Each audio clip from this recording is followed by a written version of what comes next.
நீங்கள் பார்த்து கொண்டிருப்பது தமிழ்நாடு டுடே செய்திகள்.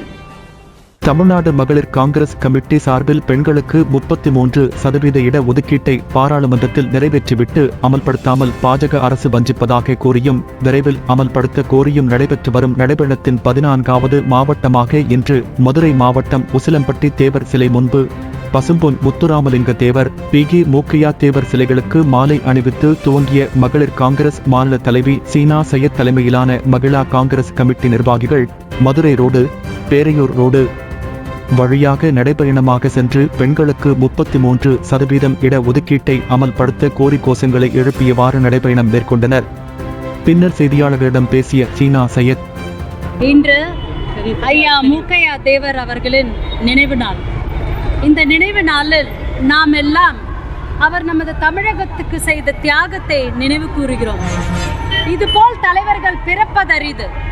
அப்படிப்பட்ட தலைவர்களை அவர்களின் பிறந்த நாளிலும் அவர்களின் இறந்த நாளிலும் நினைவு கூறுவது நமது வருங்கால சந்ததியினருக்கு ஒரு பெரிய நினைவாற்றலை அவர்களை பற்றி ஊற்றக்கூடிய ஒரு நிகழ்ச்சி. தலைவர் முத்துராமலிங்க தேவர் அவர்களின் சிலை இங்கு நிறுவப்பட்ட போது இது ஒரு வரலாற்று சிறப்புமிக்க ஒரு இடம். எங்களுடைய அன்பு தலைவர் ராஜீவ் காந்திஜி அவர்கள் நடந்தே வந்து இந்த சிலையை நிறுவினார் என்பது வரலாறு. அது போன்ற ஒரு தருணத்தில் இன்று தமிழ்நாடு மகளிர் காங்கிரஸ் எங்களின் கோரிக்கையை முன்னிறுத்தி இந்தியா முழுவதும் நாங்கள் பெண்களுக்கான இந்த 33% இடஒதுக்கீட்டை மத்திய அரசு பாராளுமன்றத்தில் நிறைவேற்றி விட்டாலும் அதை செயல்முறைப்படுத்த விடாமல் தடுத்து கொண்டிருக்கிறது இந்த பாசிச பாஜக அரசு.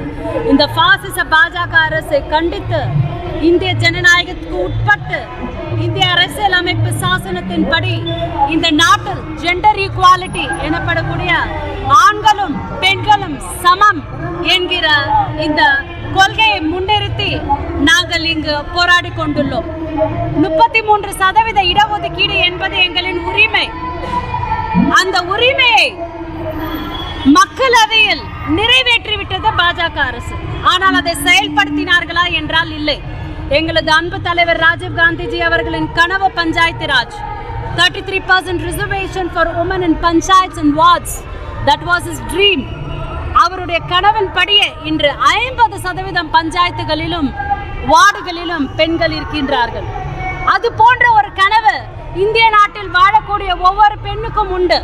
கிட்டத்தட்ட 6000 பொறுப்புகள் சட்டமன்றத்திலும் ராஜ்யசபா மற்றும் லோக்சபாவிலும், அதில் 2000 பெண்கள் நாங்கள் அரியணை ஏறக்கூடிய தகுதியுள்ள 2000 பெண்களை இந்த பாஜக அரசு வஞ்சிக்கிறது.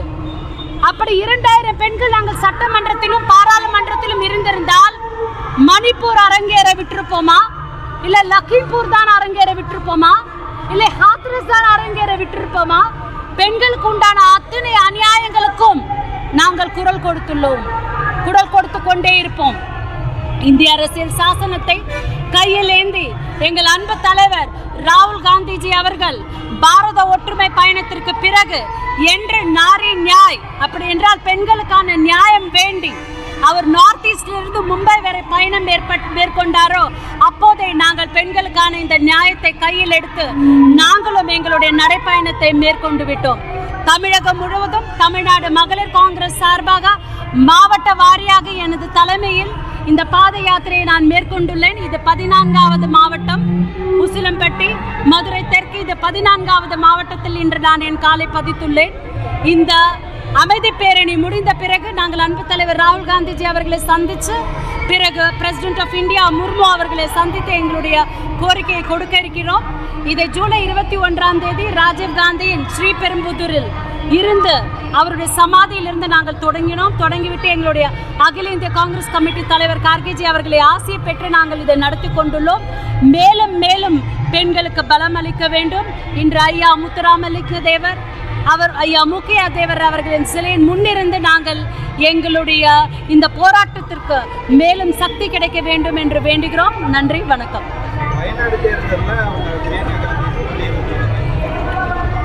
மேடம் தான் போட்டியிடுறாங்க. காங்கிரஸ் கட்சி அதிகாரப்பூர்வமாக அறிவித்து விட்டது. வயநாட்டின் வேட்பாளர் இந்தியன் நேஷனல் காங்கிரஸ் சார்பாக பிரியங்கா காந்திஜி அவர்கள் என்று 100% வெற்றி வாய்ப்பு. சிறுபான்மையினர் என்றாலே மோடி அவர்களுக்கு வேப்பங்காயா கசக்கிறது. பேரிழப்பு, பேரிடர். 10 நாட்களுக்கு பிறகு மோடி அவர்கள் மாண்புமிகு பாரத பிரதமராக இருந்தாலும் தன்னுடைய மாண்பை எல்லாம் இழந்துவிட்டு தன் தாயின் கருவறையை மதிக்காத நமது பாரத பிரதமர் I am not a biological child என்கிறார். நான் தாயின் கருவில் இருந்தே பிறக்கவில்லை என்கிறார். நான் கடவுள் என்கிறார். 2014 நான் உங்கள் சேவகன் என்றார். 2019 நான் உங்கள் காவலாளி என்றால் 2024 நான் உங்கள் கடவுள் என்கிறார். 2029 அவர் சர்வாதிகாரியாக மாறிவிடுவார். அப்படிப்பட்ட ஒரு சர்வாதிகார ஆட்சியை ராகுல் காந்திஜி அவர்களும் இந்திரா காந்திஜி அவர்களின் மறு உருவமான பிரியங்கா காந்திஜி அவர்கள் மட்டும்தான் முன்னெடுத்து அவரை தடுத்து இந்திய நாட்டிற்கு ஒரு ஜனநாயக உரிமை உள்ள ஒரு நாடாக நம்மை மீண்டும் உயிர்ப்பித்தெழுக்க அவர்களால் மட்டுமே முடியும். ஆகவே பிரியங்கா காந்திஜி அவர்களின் வெற்றி வாய்ப்பு அங்கு அதிகமாக இருக்கிறது. சிறுபான்மையினரிடையே போன தடவை ராகுல் காந்திஜி அவர்கள் அங்கு போட்டியிட்ட போது நான் தேர்தல் களத்தில் தான் இருந்தேன். இதற்கு முன்பு நான் அகில இந்திய மகளிர் காங்கிரசின் பொதுச் செயலாளராக இருந்தேன். 14 வருடம். ஏப்ரல் 20 என்னை தமிழ்நாடு மகளிர் காங்கிரஸ் தலைவியாக அறிவிக்கும் போது நான் வயநாட்டில் ராகுல் காந்திஜி அவர்களுக்காக தேர்தல் பணியில் ஈடுபட்டிருந்தேன். ஆகவே அங்குள்ள கள சூழ்நிலை எனக்கு மிகவும் நன்றாக தெரியும். கண்டிப்பாக வயநாட்டில் காங்கிரஸ் பெரும் வெற்றி பெறும்.